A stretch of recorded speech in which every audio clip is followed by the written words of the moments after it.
Tonight's news focus, Sarawak committed to become a clean energy provider in Asian region. New DID Sarawak restructuring focuses on agricultural irrigation systems. Sarawak takes proactive steps by producing its own paddy seeds.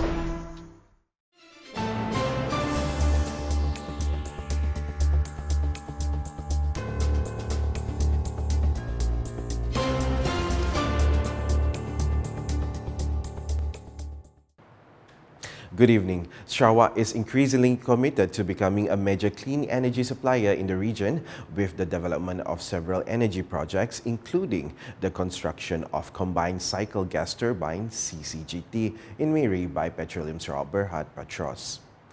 Sarawak Premier Datuk Patinggi Tan Sri Dr. Abang Abdul Rahman Zohari Tun Abang Openg stated that besides Miri, similar projects are also underway in Bintulu and Kuching, positioning Sarawak as a clean energy hub. He further added that the Bintulu project will be developed in 3 phases with a capacity of 1.5 gigawatts, and Sarawak's target by 2030 is to supply 10 gigawatts of energy, equivalent to 10,000 megawatts to support both local areas and neighboring countries. Dan target saya 2035, 2030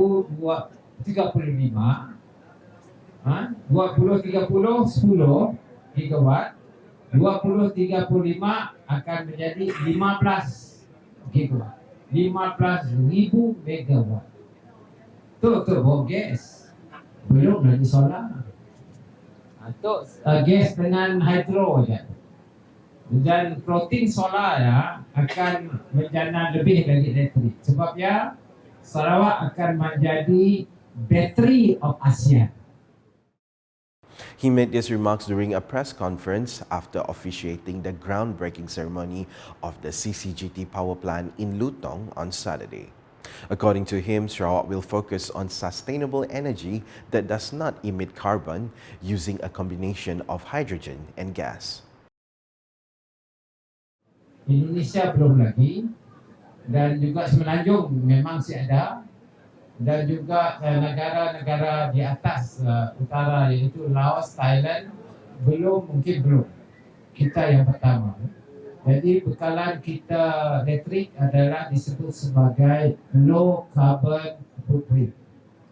Jadi kita ini adalah sustainable, lestari, dan ini akan membangunkan pasar utara. He noted that Sarawak aims to increase the use of sustainable energy from 30% to 70% through new energy generation, making Sarawak the first leader to implement this combination of energy generation.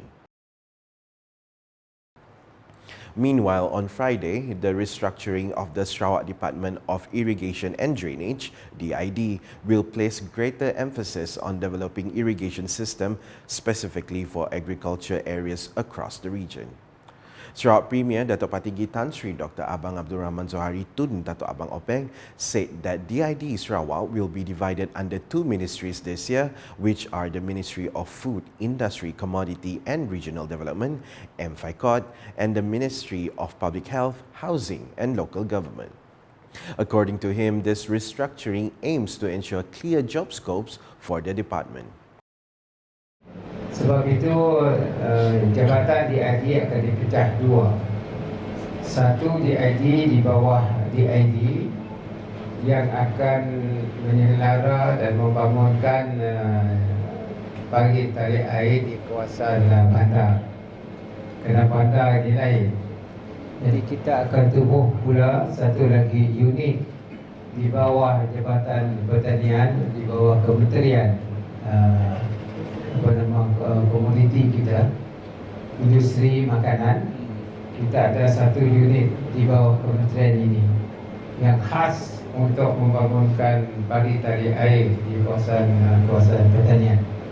Maknanya PAM DID di bawah Kementerian Datuk Seri Rudi dan Urban DID di bawah Kementerian Dr. Sim.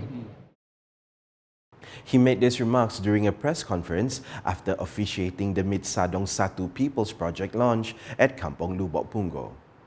Dato' Patinggi Abang Zohari added that the Sarawak government has allocated special funding for the newly restructured DID under MFICOT to carry out its tasks. Jadi saya dah mengumum untuk pertanian aja 1 billion.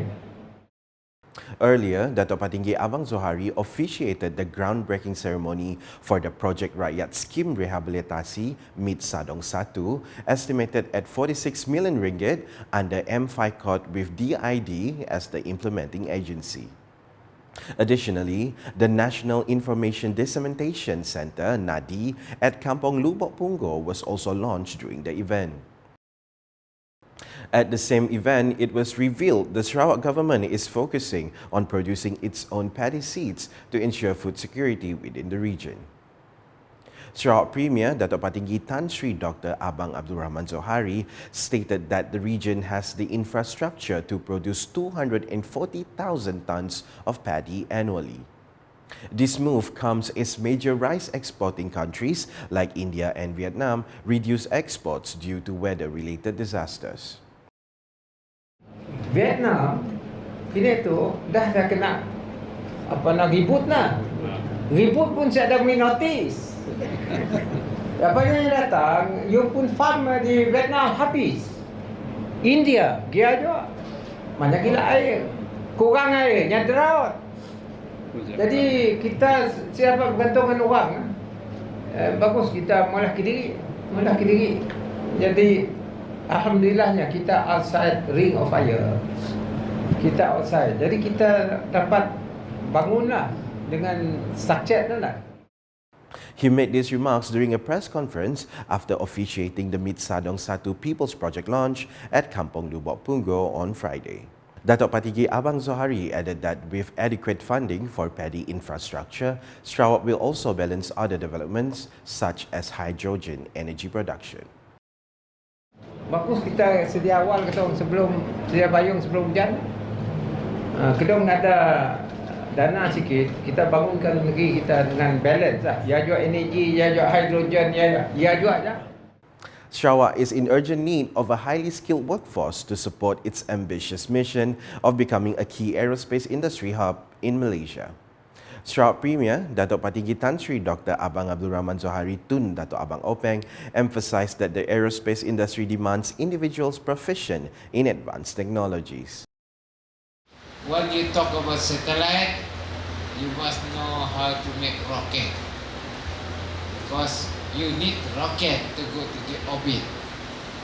And then the satellite must be equipped with a lot of chip that can read what's on the ground and to store data.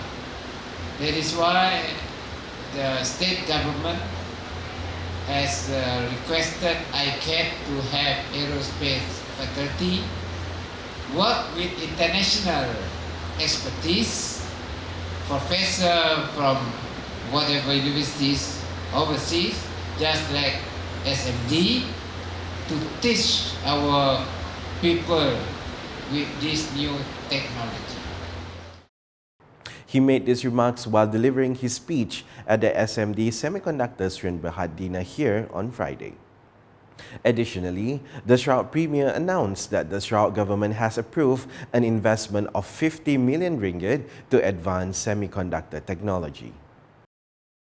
The Sarawak government has committed to inject a capital of 50 million ringgit to SMD.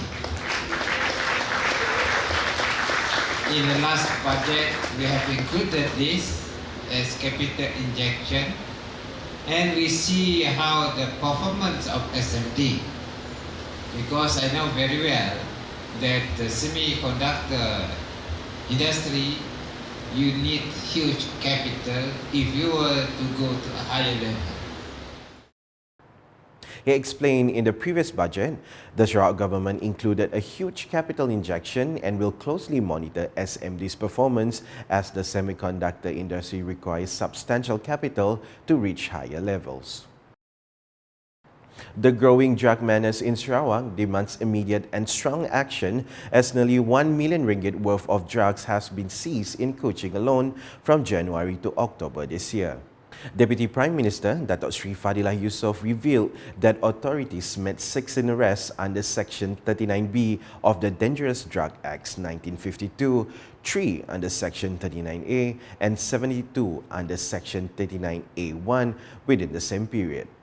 He emphasized the need for stricter measures to curb drug-related activities, particularly with regard to businesses that may be misusing their licenses for illegal purposes. He urged Municipal Council to strengthen their oversight when issuing business licenses, citing frequent cases of license misuse due to a lack of consistent enforcement. Kadang-kadang bila kita keluar lesen, tak ada pemantauan dilakukan oleh penguatkuasa. Sama ada lesen kedai, restoran digunakan untuk restoran ataupun digunakan untuk tujuan lain. Mungkin boleh diambil tindakan immediately oleh penguatkuasa di peringkat majlis untuk menutup kedai-kedai yang menyalahgunakan lesen mereka. Contohnya, tanpa menunggu tindakan. He made these remarks during the Town Hall Discussion 2024, Team Stop the Trade of Scammers, Drugs and Online Gambling at Dewan Malaysia Jaya on Saturday. Datuk Sri Fadilah also called on the public to assist authorities by reporting suspicious activities, highlighting that community involvement is crucial in addressing the issue. Kita lah menjadi mata dan telinga. Maknanya kepimpinan masyarakat, orang awam dan sebagainya. Kalau dapat tahu, cepat-cepat laporkan supaya pihak kekuasaan boleh datang menyiasat dan mengambil tindakan segera. Itu yang patut kita lakukan secara bersama. Kalau kita serahkan pada pihak penguasa saja, ianya tidak akan. Tapi kalau kita bertindak secara bersepadu, insya-Allah langkah pencegahan ini dapat dilaksanakan dan untuk itu kita akan dapat pastikan kehidupan masyarakat kita yang lebih damai, tenang dan sejahtera.